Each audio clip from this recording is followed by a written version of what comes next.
Hola, ¿qué tal amigos? Bienvenidos a un podcast más del doctor Juan Alberto Quemé. Hoy tenemos de invitado al ingeniero Rudy, parte permanente de nuestro podcast y de estos videos de YouTube. Si nos escuchas en Spotify o nos escuchas en Apple Podcast, por favor, dale seguir. Y si estás en YouTube, suscríbete al canal. Es totalmente gratis y vas a tener información importante acerca de temas familiares, temas de medicina familiar, temas de consejos para padres y también el clásico podcast donde hablamos de realidad nacional y política. ¿Cómo se encuentra? Bien, muy buenas tardes, doctor. Es un gusto volver a estar aquí con usted y pues acá con información nueva, esperando que obviamente también quienes nos escuchan y quienes nos ven en las diferentes plataformas se encuentren bien, que estén saludables, al igual que su familia. Claro, hoy ahí tenemos muchas cosas que hablar. Una de ellas es qué es lo que pasa con las diputaciones. Mucha gente quiere saber, qué es lo que pasa con el Congreso, son nuestros representantes y últimamente hemos tenido hasta personajes famosos, ¿va? Te robas mis impuestos, pero robas mi corazón. Algunas otras demandas acerca de algunos diputados, como lo que pasó con la Corte, el segundo registro de la propiedad, donde acusan a un diputado de exigir puestos y pedir salarios, porcentaje de salarios, no sé, y aún peor, que no es de Quetzaltenango. Este es un tema bien importante. Creo yo que nosotros como quetzaltecos debemos estar atentos a que nuestros representantes sean de nuestro departamento, porque nos damos cuenta ahora que dos de los representantes que tenemos en el Congreso y el más sonado que usted hace alusión, pues no es de Quetzaltenango y sin embargo, pues ahora hay un escándalo en torno al cobro de prácticamente un porcentaje, como usted menciona, del salario, y este fue uno de los trabajadores que se animó a denunciarlo. Pero ¿y cuántos más estarán en las mismas condiciones que por el temor de perder su trabajo o de tener algún tipo de represalias no se animan a hacerlo público? Sí, definitivamente siempre se ha escuchado, incluso hasta del Partido Patriota, cuando hablaban del famoso diezmo, que había que diezmar a los que habían dado los empleos o esto. Y realmente es triste. Ahora el salir a las redes sociales es algo que da la pauta para que las personas puedan denunciar. Pero más que todo, con el entorno a todo esto que está sucediendo, yo le podría decir a usted que como los quetzaltecos, no solo quetzaltecos, sino que de la capital, de Jutiapa, de Baja Verapaz, poder elegir a sus propios diputados que sean representantes de ellos. Tenemos dos casillas, la de listados nacionales y la de listados departamentales. Creo que en las de listados departamentales podemos hacer un cambio o poder presionar. E incluso tenemos un representante de Quetzaltenango que se encuentra en la mesa de salud. Si no estoy mal, hasta la preside. Efectivamente, pero como usted dice, doctor, es bien importante que nosotros los quetzaltecos nos demos a la tarea de poder averiguar quiénes son los que están propuestos para las casillas de diputados, porque efectivamente en el marco legal se los permite, pero nosotros como quetzaltecos, por lo menos yo, no me siento bien de que alguien que no sea de Quetzaltenango represente mis intereses, porque primero, no es originario de acá.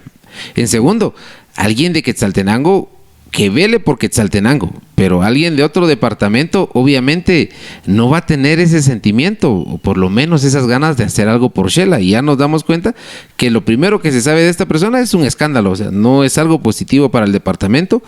Días después de que esto sale a la luz, viene y hay una campaña, una mini campaña de desinfección. Realmente esos puestos que se tienen no es para venir a hacer desinfecciones. A él y a los demás que están electos por Quetzaltenango les concierne velar por los intereses, no venir a hacer una desinfección como para poder disuadir un poco lo que está sucediendo en torno a su imagen. Verdaderamente nosotros los quetzaltecos debemos de adentrarnos un poco más para saber quiénes son los que están propuestos y hacer pública la información, ¿por qué no? Sí, y aún más los perfiles, ¿verdad? Siempre ha habido mucho escándalo con que a veces no cumplen el perfil o que mueven sus propios intereses, y ya tenemos listas enormes de diputados. Pero ¿usted qué piensa realmente de lo que deben de hacer realizar en el Congreso? Hay diferentes comitivas, hay diferentes, pues, donde ellos pueden ir participando, interpelaciones, como lo hemos visto del diputado por WINAC, que ha interpelado a medio mundo, creo yo, e incluso ahorita pues el encargado de centro de gobierno, que también lo están interpelando. Realmente este proceso de fiscalización es parte de las principales opciones o principales trabajos que tienen los diputados, o deben de ser más, porque me recuerdo incluso salió el escándalo de un diputado diciendo que firmó una ley y no la había leído. Efectivamente, lo que nosotros sabemos es que elegimos a los diputados para que puedan legislar, asimismo fiscalizar la ejecución del presupuesto de la nación. Sin embargo, ahora, ante la pandemia, es la primera vez que vemos tan marcada esa función que tienen de fiscalizar. O sea, antes de todo esto, ¿cuántas veces nosotros estábamos atentos o veíamos que habían citaciones del Congreso hasta llegar a las interpelaciones? O sea, eso no se daba antes tan seguido. ¿Por qué? Porque obviamente el oficialismo o la planadora, como le llaman, no tenía este tipo de acciones para no perjudicar al Ejecutivo, y obviamente entre líneas creo que entendemos todos que no querían afectarse, ¿verdad? Sin embargo, ahora vemos a más diputados nuevos que entraron. Algunos pues obviamente no han hecho ninguna diferencia, otros pues se nota que quieren hacer algo, pero efectivamente las principales funciones, doctor, son la de legislar y la de poder fiscalizar la ejecución del presupuesto anual. Usted menciona algo que están interpelando al que dirige el centro de gobierno. Yo no he visto esa interpelación, doctor. Todavía no ha salido, solo está convocado. Horas después sale la noticia del positivo del presidente, después de que mandar la carta para el centro de gobierno, y él sale diciendo que también se hizo la prueba y que salió negativo. Ahora esperemos si no se rehúsa a llegar a la interpelación. Lo que sucede, doctor, es que hay que pues ver cuáles son legalmente los pasos o el proceso que ha llevado esto, porque a él lo citan a una reunión de trabajo. Interesante. Entonces a él lo invitaron a participar en una reunión de trabajo en un lugar, si mal no recuerdo, que es la sede del partido WINAC. Exacto. Pero no es una citación de alguna bancada o alguna comisión como ha sucedido con los ministros. No. Tampoco es una interpelación. O sea, es una invitación por si quiere llegar y ser parte del equipo de trabajo, ¿verdad? De esa reunión que van. Definitivamente eso es algo muy interesante. Porque también tenemos que la Contraloría General de Cuentas, él los acusa de que los están hostigando o que lo están maltratando, ¿verdad? Y cuando ¿cómo vamos a fiscalizar a alguien que nos está fiscalizando para decir que nos está fiscalizando muy bruscamente o algo así? No sé cómo lo mira usted. Pues la verdad es que esta acción, lo que sucede es que se hizo de conocimiento de que se iba a presentar 170 más o menos, es el número de denuncias penales debido a la ejecución de estos fondos de préstamos. Entonces, en una acción anticipada, él presenta una denuncia ante este trabajador de la Contraloría, obviamente anticipándose a las denuncias penales que se iban a presentar en su contra. Entonces son acciones legales que ellos emprenden, ¿verdad?, para poder frenar los procesos. Sin embargo, o sea, a todas voces incluso se ha presentado una acción de inconstitucionalidad a la creación del centro de gobierno, porque es una duplicidad de funciones. Y este es criterio personal. Obviamente, si el presidente nombró a los ministros, es porque ellos tienen la capacidad de ejecutar lo que en el plan de gobierno está escrito y deben de conocer el plan de gobierno.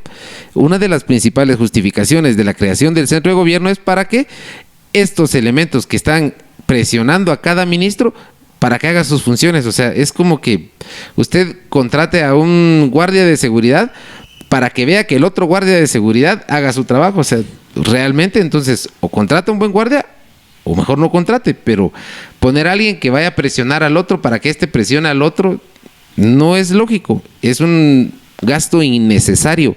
Y verdaderamente hay una proyección.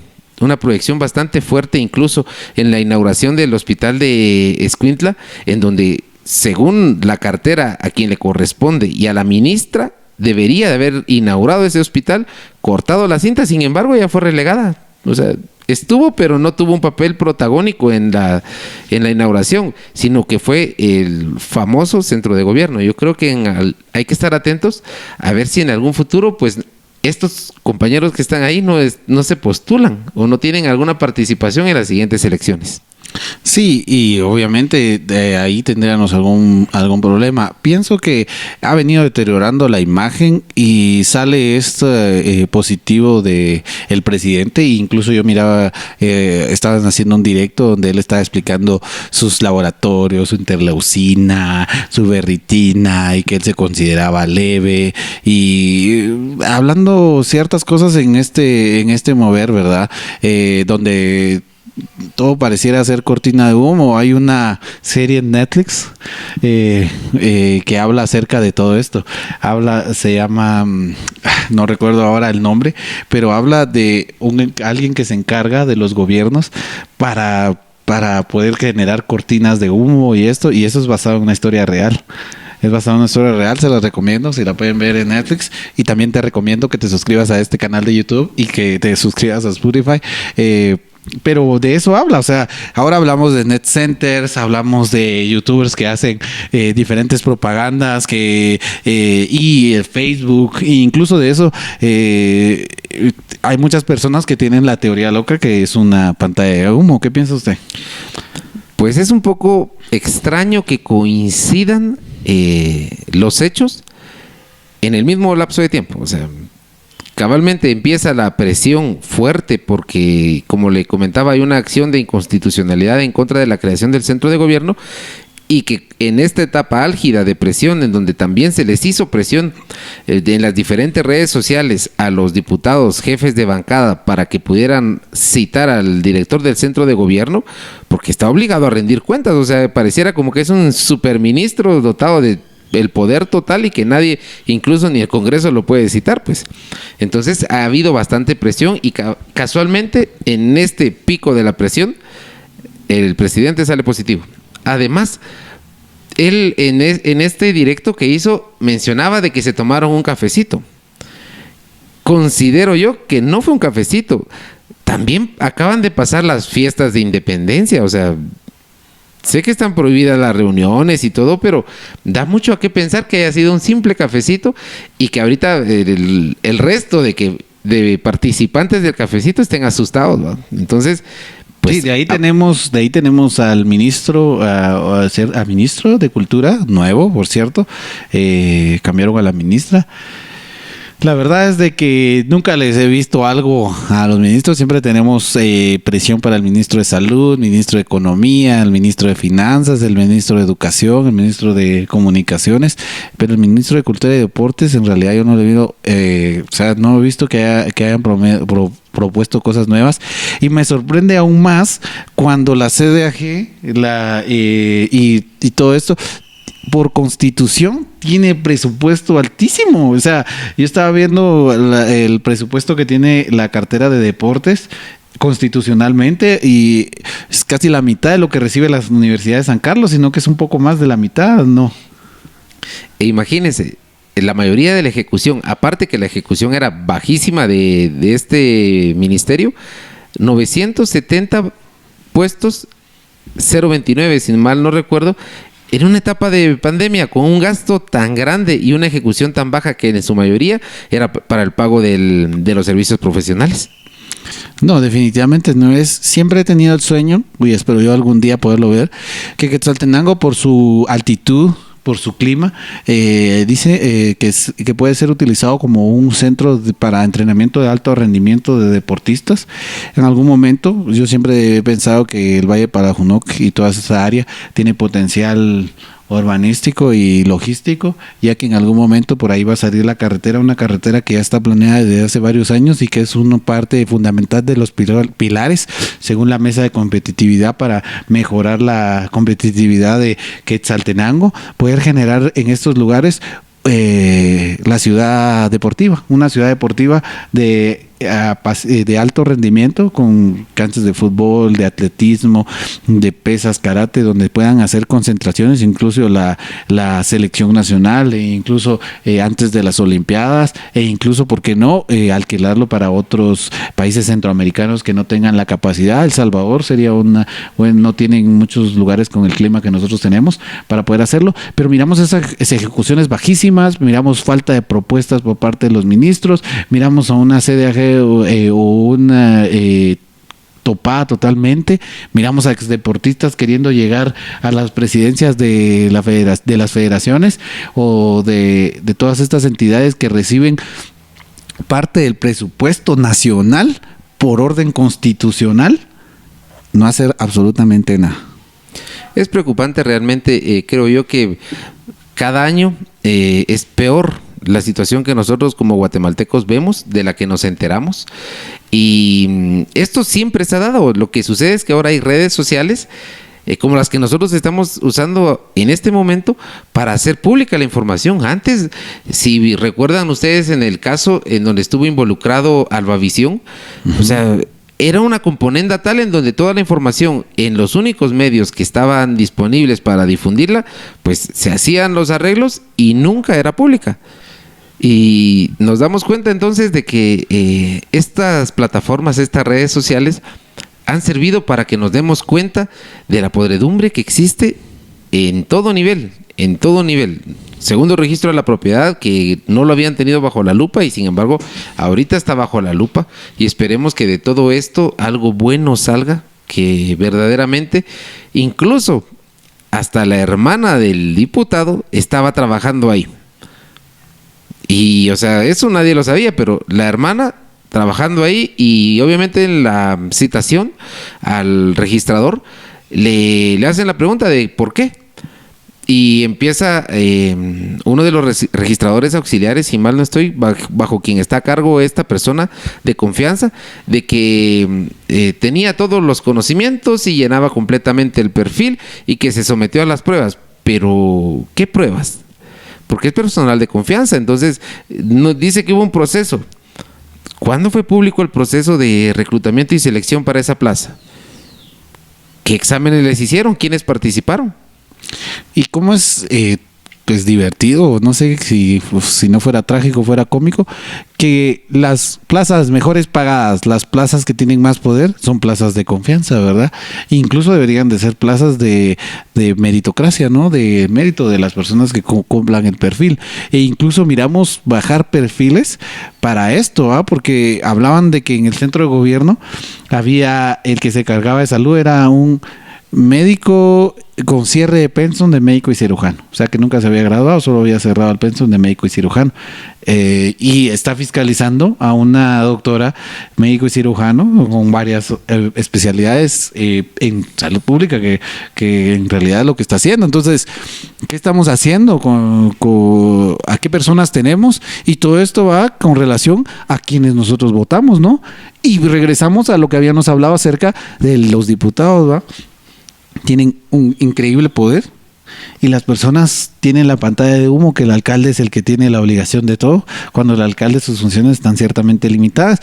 Y están ciertamente limitadas porque por la ley de consejos de desarrollo tienen que pasar las propuestas por los COCOES, por los COQUES, por los CODEDES, pasar a gobernación y ejecutar lo que tiene gobernación, aparte del presupuesto de alcaldía, aunque como alcalde también pueden hacer propuestas de financiamiento y de préstamos o para poder generar algunos movimientos, pero le cachamos a ellos. En algún momento venimos y decimos, sí, el alcalde no hace los pasos a desnivel, el alcalde no hace tal cosa.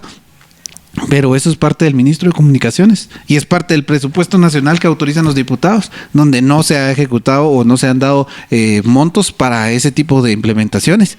Y miramos una ciudad capital llena de pasos a desnivel que algunos momentos pueden ser pseudo privatizados porque los centros comerciales grandes necesitan mejorar su afluencia de personas y ellos generan el paso a desnivel. Y entonces miramos una ciudad emergente como Quetzaltenango, donde no podemos tener pasos a desnivel, no podemos tener un orden territorial adecuado y Y le echamos y le echamos la culpa a la alcaldía, ¿va? Cuando ni siquiera sabemos cómo funciona bien el Estado. Claro, y recientemente, doctor, usted hablaba de los puestos, del perfil, pero no solo es el perfil de tener prácticamente la llave académica o el título, porque nos damos cuenta que la persona que dirige el centro de gobierno recientemente le entregaron su título de ingeniero. Recientemente, o sea, cuando él tomó posesión para ser el director, pues no tenía título universitario. Y pues ahora vemos una ingeniería química con un centro de gobierno, pues como que no tiene mucha relación. Otra cosa importante, y era algo que le iba a decir, no basta también solo el título, es la experiencia. Hay personas, como usted dice, que ahorita están viendo prácticamente presionando a la ministra de Salud, que tienen un cierre de pensum, pero ¿será que habrán trabajado ya en el ministerio que fiscalizan? Porque no es lo mismo el tener conocimientos superficiales que haber vivido la realidad de un ministerio de salud colapsado. O sea, quien ha estado en las entrañas del ministerio podría tener una mejor idea de cómo mejorar el la ministerio. Ministra de Salud ha estado, ella fue asesora de un ministro de salud que con algunos colegas que han estado trabajando en salud pública, que a su parecer el mejor ministro de salud que ha estado hace años atrás, y la doctora era parte de los asesores, y el ministro de salud en esa ocasión era ingeniero. No era, pero la asesoría de los de alrededor, incluyendo lo de la doctora, era el que hacía que se pudiera ejecutar bastante bien. Yo siempre he dicho que nosotros tenemos problemas por la falta de conocimiento de la ejecución pública. Programas, pongamos centros de salud, programas de salud, la ley nos permite hacerlo, modificar ciertamente algunas cosas en el presupuesto para poder generar proyecciones para generar proyectos como en las áreas de salud o en los hospitales para poder generar nuevas plazas o nuevos programas que nosotros podemos ir solicitando a los consejos de desarrollo, a gobernación, y poder generar esos fondos. Es posible que no tarde un año, puede ser que tarde 2, pero hay herramientas que se pueden utilizar. Pero hemos visto una administración pública delegada a dedo, donde llegan políticos que no tienen la preparación, o donde llegan personajes que, aunque tienen el título, no tienen el interés o no tienen la preparación total para poder generar esos nuevos programas. Y todo va a depender de los votos que nosotros hagamos para nuestros diputados, alcaldes, consejo municipal. ¿O qué piensa usted? Sí, definitivamente la responsabilidad es nuestra. Sin embargo, nosotros como ciudadanía no nos hemos interesado en informarnos de la realidad. Ahora, obviamente, por esta calamidad y que en muchas familias aún se mantiene el confinamiento, se sale poco, se está uno más pendiente de todas estas noticias que se tienen, doctor. Pero en realidad nosotros debemos de participar. Debemos de estar atentos a los movimientos que se lleven a cabo, movimientos presupuestarios, porque nos afectan. O sea, ahora vemos que le quitaron cientos de millones a un programa de nutrición, y vemos que uno de los principales efectos que va a tener la pandemia va a afectar los indicadores de nutrición. Y entonces, ¿en dónde está el dinero que estaba presupuestado? ¿Por qué lo quitaron? Aún más eso, imagínense, estamos en la gran jornada por la nutrición. Y le estamos quitando los fondos a nutrición, que al final de cuentas nunca se supo si regresaron los fondos o no, porque estaba el doctor diciendo a cada rato, ya ordené que le regresen los fondos. Nada, ahorita vemos que regularizando los sueldos del personal del temporal del Parque de la Industria, obviamente vemos que la curva viene en descenso, y ya están empezando a desmantelar estos lugares, ¿verdad? Entonces ahora la pregunta, ¿y los nuevos hospitales que están inaugurando, que van a funcionar 3 meses y los van a cortar, o qué es lo que está pasando? ¿O qué es lo que irá a pasar? ¿Por qué mueven esos movimientos presupuestarios? Todo pareciera una cortina de humo. No autorizaron el presupuesto nacional, pero a los meses miramos las modificaciones, ¿no? No, definitivamente. Y los quetzaltecos tenemos que estar preparados, porque se viene un importante movimiento, y es en relación al transporte urbano. Y hay bastantes conflictos para que se les deje a ellos laborar, que el transporte extraurbano pueda ingresar a Quetzaltenango, porque ya han habido multas porque no está permitido, y han querido ingresar por Las Rosas a dejar el pasaje. Bien es sabido que los costos obviamente se van a incrementar por las medidas que esperamos se puedan llevar a cabo como estaban apegadas en el protocolo del Ministerio de Salud.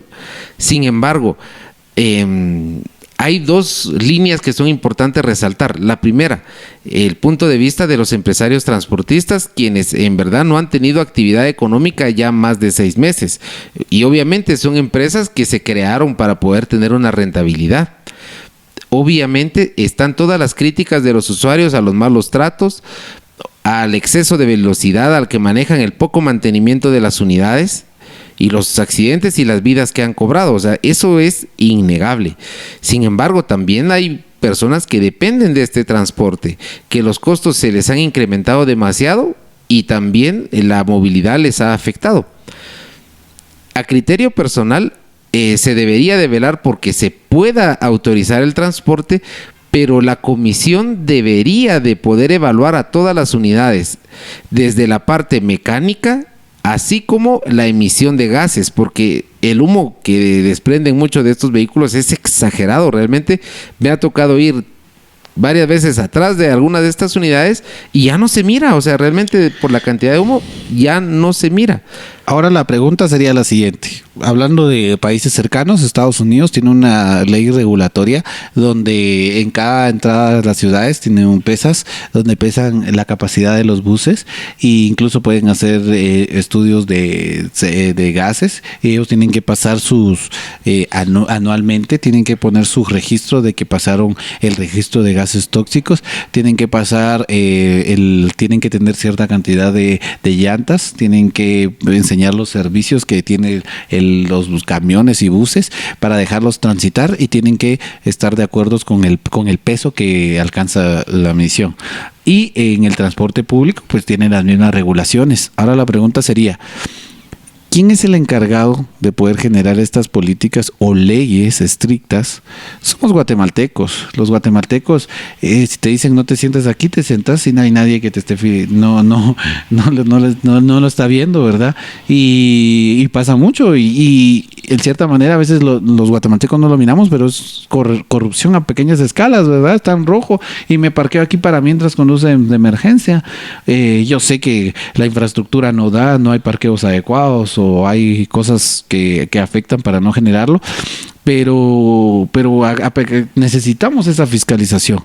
Y entonces vienen otros transportistas y estaban implementando algo pequeño, que era el tope de velocidad, que tenían que agregar un aparatito para reducir la velocidad. En realidad eso, a mi parecer, no va a mejorar absolutamente en nada, hasta que no existan leyes que puedan promover el poder pesar a los camiones que están en carretera, el poder exigir los papeles de registro de los servicios que tiene el camión, un registro de emisiones de carbono y ver las condiciones y si no tiene estas condiciones, multas grandes. Pero cuando esto afecta a los empresarios es cuando no se generan esas leyes. ¿O qué piensa usted? Efectivamente, lo que usted dice sería lo ideal. Y en la situación actual de Quetzaltenango creo yo que es soñar demasiado. Yo como ciudadano estaría contento con que la revisión que se hiciera de las unidades fuera una revisión objetiva, en donde no hubiera sesgo por ninguno. Además de eso, que los transportistas paguen todas las multas que tienen pendientes, porque muchos de esos transportes tienen multas de años que no han pagado y aún así quieren circular. Entonces, considero yo que es necesario que circulen, sí. Es necesario que la población también tome las medidas de prevención, sí. Que se implemente el protocolo en el transporte, obviamente, y que se denuncie. Que la gente no tenga miedo a denunciar si el protocolo no se está cumpliendo y hay redes sociales para hacerlo. Pero también es necesario que el transportista se ponga al día, que pague lo que debe, porque si no paga, empezando por ahí, o sea, podemos pensar en que vamos a pesar, pero de momento incluso la cultura de ellos es la evasión, no quieren pagar, quieren que se les deje trabajar, pero sin pagar lo que deben. Entonces, y recibir su subsidio. Entonces no, o sea, si ellos van a pedir que se les deje trabajar, también la parte municipal debe exigir que se paguen todas las multas y que cumplan con los requisitos. Si las unidades ya no pasan el control, es la oportunidad de oro para Quetzaltenango de deshacerse de todo ese transporte viejo que verdaderamente afecta a todos los usuarios. Es la oportunidad para no dejarlo circular.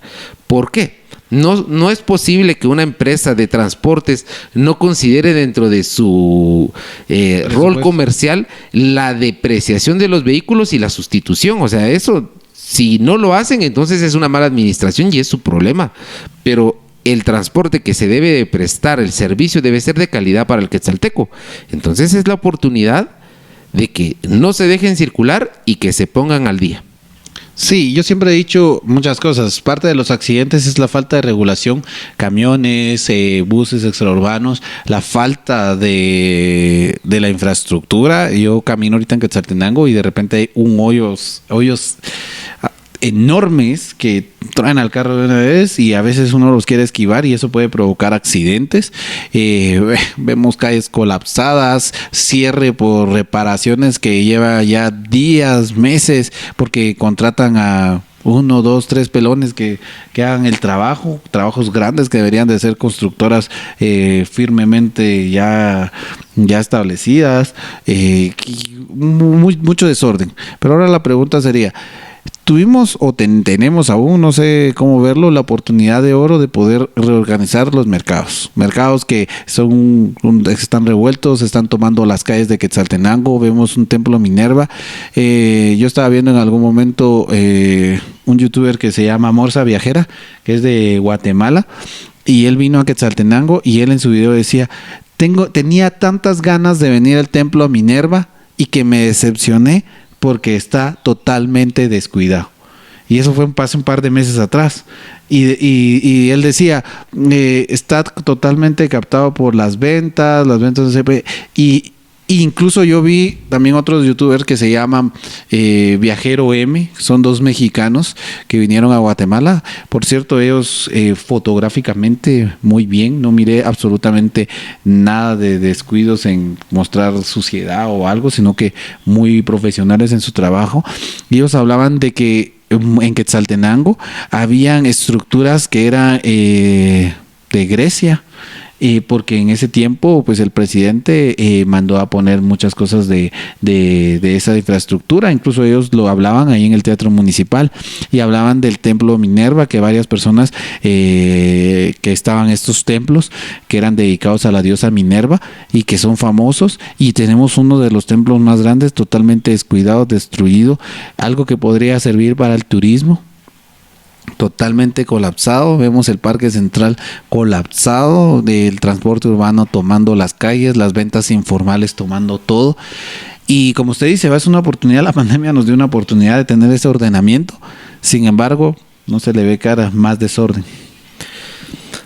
El tema de los mercados es un tema complicado, es un tema difícil porque obviamente se afecta a los intereses de familias que tienen muchos locales, incluso hasta puestos afuera. Toda la familia trabaja en el mercado y obviamente muchos se escudan bajo sí que somos pobres, o sea, y realmente si uno se pusiera a hacer los estudios de los casos, son familias completas que están ahí, que no hay pago de impuestos, o sea, realmente sobre las ventas, y en las compras pues tampoco, porque casi todo el producto que se vende ahí es de contrabando. Entonces vemos que realmente hay una oportunidad, pero se necesita alguien que tenga la decisión, que no tenga miedo, que no le tiemble el pulso, porque... Y el apoyo de la ciudadanía. Exactamente, a eso iba, doctor, porque no solo es cuestión de las autoridades, sino que nosotros como ciudadanos debemos apoyar las decisiones que lleven a que la infraestructura y la movilidad de Quetzaltenango mejore. Vemos que el mercado Minerva es un cuello de botella, o sea, ya pasa uno despacito, aparte de los hoyos, por toda la gente que se cruza, las carretas, y eso verdaderamente no ayuda a la movilidad. habría que pensar en reubicar ese mercado. Incluso hasta esa terminal de buses ya no está bien en ese lugar. La terminal, de hecho, tendría que estar fuera del casco urbano de Quetzaltenango, como está en otros departamentos e incluso países más desarrollados que no tienen la terminal de buses adentro del Sí, definitivamente en la antigüedad, pues el templo Minerva estaba alejado de todo, ¿verdad? De toda la civilización se podría llamar, de todo el centro de Quetzaltenango, y por eso la terminal de buses quedaba bien en ese lugar. Ahora se ha tomado porque la gente, y gente que no es de Quetzaltenango, utiliza Quetzaltenango como centro de comercialización, vienen a vender sus productos, nadie les niega que es bueno hacerlo, y nadie niega que hay muchas personas de Quetzaltenango que se benefician de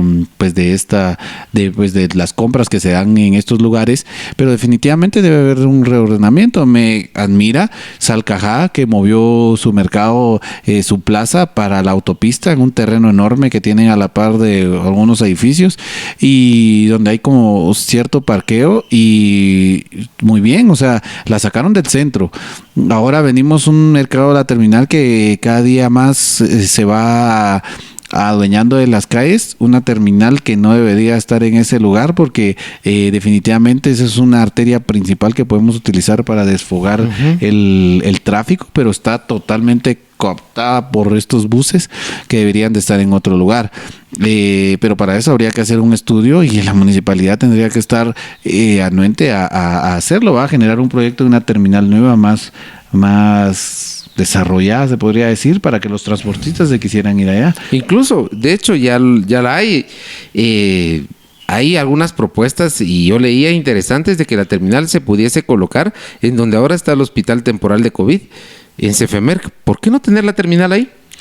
Porque las personas creen que históricamente la feria tiene que ser ahí, que para mi parecer también es otro problema muy importante de que la feria ya no puede ser en Cefemer, que es una arteria súper principal enfrente de este lugar, donde ya absolutamente poner ventas como se pone en años anteriores, donde toman la autopista, que ya actualmente hacen una gran cola casi que desde Cefemer sin tener ventas, ahora cerrando y teniendo ventas van a destruir.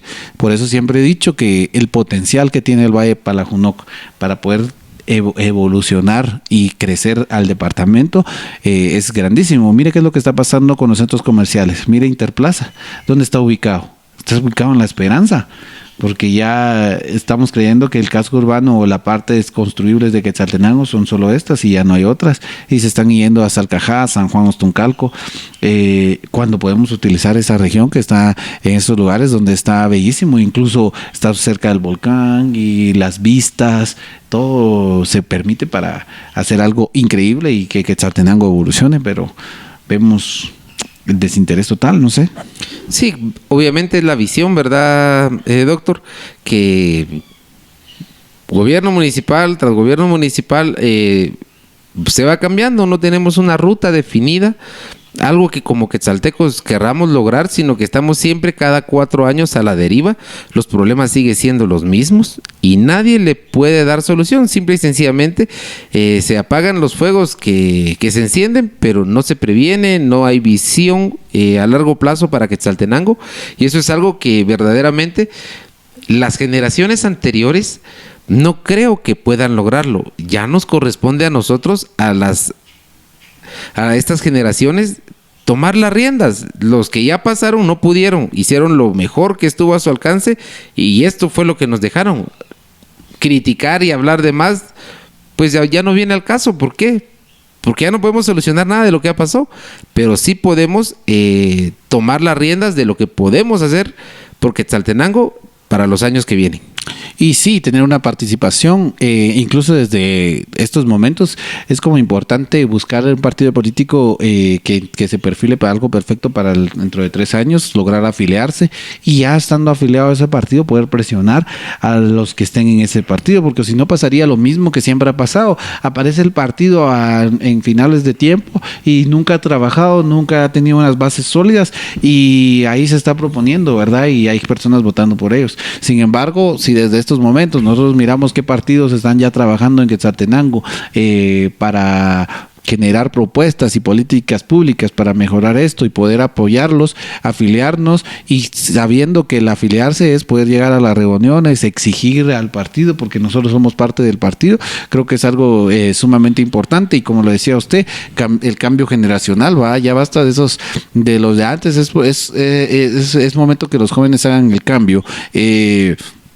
En algún momento me pasaba lo de fútbol. Hablábamos que en Guatemala vemos a los futbolistas grandes, consolidados, 28, 30 años, y definitivamente en Europa miramos consolidados de 17, 18, son los que están haciendo el cambio, son los que están llevando al fútbol a otro nivel en otros países. Y pues tenemos la oportunidad, tenemos un guatemalteco brasileño portugués que está en Brasil, tiene un buen asesor, y él, 17 años, ya ha militado en Brasil, y ahorita no aceptó un contrato para ir a militar a Europa, y por la nacionalidad portuguesa puede estar en cualquier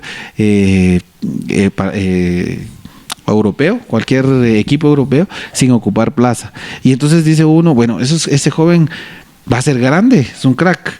Y entonces, en política, ¿por qué no podemos hablar de lo mismo? ¿Por qué no hablamos de jóvenes 23, 25 años que estén consolidados con una carrera, pues, una licenciatura, o que tengan práctica en diferente, que quieran un cambio?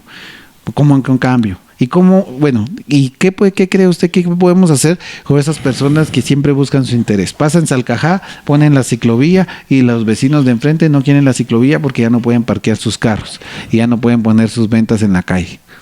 Pues ahí el bien común prevalece sobre el bien particular. Si beneficia a más personas de las que afecta, pues obviamente la ciclovía es algo que se debe de aceptar, además de que la parte de las aceras, o lo que ellos le llaman su parqueo, o sea, eso es un bien público. Ellos desde un principio deben de entender que no les corresponde. No hay título de propiedad como para que digan que es su parqueo, ¿verdad? Entonces, aceptar las decisiones de la municipalidad es lo único que queda. Y yo quería llamar a la reflexión. En las siguientes elecciones, todos los jóvenes debemos de estar pendientes, porque todo aquel que esté regalando, no es un regalo, señores. No existen los regalos. Yo he visto ahorita varios movimientos que regalando sanitizaciones, y no dudaría de que van a presentarse después como un partido. Pero recuérdense que eso no fue un regalo. Ese dinero se va a tratar de recuperar. Entonces, tenemos que estar atentos. Ya es necesario que quitemos los ojos de los partidos o personas que nos dan un regalo y empecemos a fijarnos en cuánto vamos a pagar como ciudadanos esos regalos que nos dieron. Esas sanitizaciones, ¿cuánto nos van a costar? Debemos de tener los ojos puestos en las propuestas, en las personas que integran a cada uno de esos movimientos que ahora se están organizando, porque hay varios que llevan 1, 2 campañas y no han logrado el poder y siguen con esa misma dinámica. Lo que nos pasó ahorita, el presidente que tenemos, ¿cuántas campañas tenía ya? ¿Cuántas veces inversionistas le habían dado la plata? O sea, si es inversión, tiene que tener un retorno. Pongamos a pensar entonces, ¿cuánto va a ser el retorno que van a buscar estas personas? Sí, definitivamente tienes que tomar un voto consciente. Te invitamos a que votes y que te empieces a informar desde ya las trayectorias, y sobre todo por tus diputados. Tienen un poder increíble los diputados. No solo votes por el alcalde y por ende a los diputados que están con él, fiscalízalos. Busca sus redes sociales, busca su Facebook, mira la trayectoria que tiene, mira pues lo que ellos van pensando, qué es lo que están haciendo, cuál es la generación de propuestas de cambio y en qué es lo que están involucrados, para que puedas tomar la mejor decisión. Durante llevemos diputados mejores, vamos a tener un balance de poderes bastante, que es lo que pasó ahorita con el cambio de la ley de partidos políticos. Logramos llevar a diferentes diputados que están en contra y se ha convertido en realmente lo que debe de ser el Congreso, una lucha de poderes para poder encontrar el bien común, no el bien de ellos mismos, que se alineen. Es triste que esté pasando lo de las elecciones de Cortes, porque se ve que están alineados y que no quieren tener nuevas dirigentes. Tienen miedo de posiblemente generar nuevas alianzas con estos nuevos entes, y que prefieren quedarse con los que ya conocen o con los que ya han hablado. Tenemos que fiscalizar eso y tenemos que exigir. Pienso que ya ha pasado demasiado tiempo y los diputados están dejando de lado esto, que es sumamente importante, ya que es uno de los poderes del Estado, ¿no? Así es, doctor. Entonces, ¿por qué hablamos de esto? Y dirán tan pronto, porque ya se están viendo los movimientos. O sea, ahorita los cambios de Quetzaltenango debemos empezar a pensar en ellos desde ahora. O sea, no después. Ahorita tenemos una oportunidad de oro, empezando, como platicábamos, doctor, con el transporte público. Tenemos que presionar para recibir el mejor servicio. Y si van a incrementar la tarifa, pues de esta misma manera tienen que estar las unidades. O sea, no es correcto seguir teniendo esas unidades que se caen a pedazos y tener este tipo de pilotos que ni están registrados, no se saben ni quiénes son, si tienen licencia. O sea, un montón de carencias que tenemos que debemos tomarlas ahorita para dejarlas. Y se recuerda que antes daban un ticket que era como la facturación de esto, ahora se ha perdido totalmente. ¿Cuánto dinero se mueve en el transporte público que no se registra y que no paga impuestos? Sí, lo recuerdo. Y hay anécdotas muy famosas con esos particulares 21. Y verdaderamente, o sea, te daban el ticket, era como un recibito, y si te salía 21, yo creo que todos ya sabemos la historia, igual que con lo de las latas, pero particularmente esos, y yo los tuve en mis manos y varias veces, o sea, sumaron 21, pero había un registro, había algo que la municipalidad podía constatar, pero ahora no hay absolutamente nada. Y tampoco hay educación de parte de los transportistas, o sea, de quienes conducen las unidades. No hay educación, hay amenazas, son imprudentes, se pasan los semáforos en rojo. O sea, verdaderamente era una anarquía el tema de transporte aquí en Quetzaltenango. Sí, definitivamente pienso que se debe de regular esto.